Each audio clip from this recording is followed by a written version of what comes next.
You startled me there. Hello, it's your old friend Madeline Foxtrot. I was just reading my favorite Christmas time classic, the novelization of the movie Van Helsing, starring Hugh Jackman. Reow. Now, for those that don't already know, Christmas is over. But as you can see by my decorations, it takes me until just about July to actually take them down.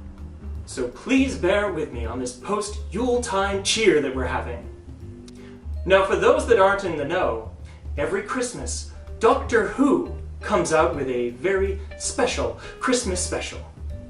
And on this Christmas special, Matt Smith, the beloved 12th Doctor, or 11th Doctor, or 12th, look, the point is, okay, John Hurt was a Doctor, and now, all of a sudden there are 12 Doctors, even though he wasn't technically called the Doctor. Look, the point is, Steven Moffat is writing the death of Matt Smith. This, to many, is a very, very sad thing. Now me, being an old school Whovian, and by old school I mean I was there in the beginning. I am a Who hipster, that's right. I was there when Christopher Eccleston first started as Doctor Who. What's that you say? No, I know that there were other Doctors, it doesn't matter. The point is I'm old school. So it is with great cheer that I bring you a very quick tutorial on how to enjoy a Steven Moffat Doctor Who episode. Step 1. Prepare for misogyny.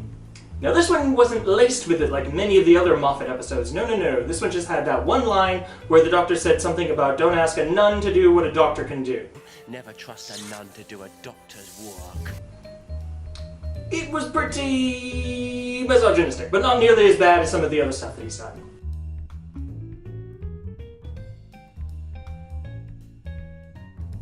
Step 2. Look out for plot holes. That's right, your TARDIS might actually lose a wheel if it were to run over one of these plot holes. Look, I don't care if it doesn't have wheels, it's just the point. Okay, plot holes aplenty.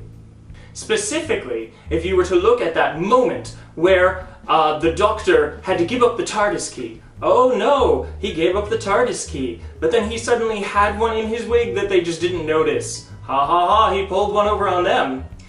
And also, come to think of it, he was not wearing clothing. The entire thing was just a hologram. Yet he was able to pull out another piece of technology, seemingly out of nowhere. It's as if he was pulling a play out of Jack Harkness's playbook. But that's a compact laser deluxe. Where were you hiding that? You really don't want to know. I think we all remember that episode. It was funny then. Now it's just weird and creepy. Rule number 3 in enjoying a Steven Moffat episode of Doctor Who, you have to understand! This is a Mary Sue-style fanfiction for Steven Moffat.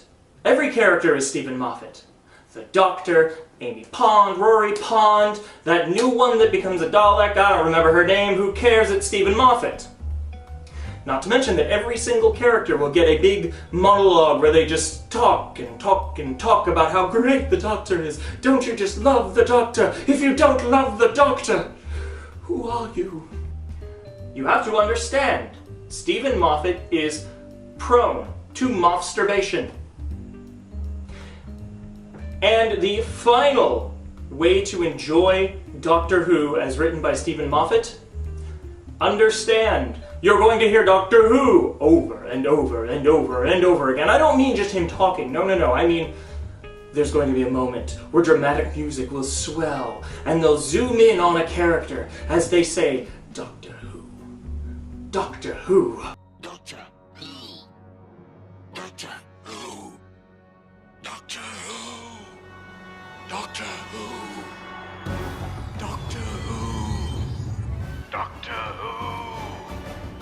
Doctor Who, Doctor Who, Doctor Who, Doctor Who! Then the music will continue and all of a sudden adventuring will happen and the episode will end. And we're supposed to understand that this is a dramatic device, but really it's just getting boring. And the last one that they actually did not explore in this episode of a Moffat episode of Doctor Who, a classic Moffat episode, where was the gay joke? In all episodes of classic Moffat Doctor Who, there's a character who's gay and you might not know it until the end or something, but really the punchline is, gay. It's as if they lead in, they lead into the joke, and all of a sudden they'll turn to the camera and just go, but I'm gay. Classic Moffat. Didn't see it this time. One of the new things that we got to see for this episode, however, is we got to meet Peter Capaldi.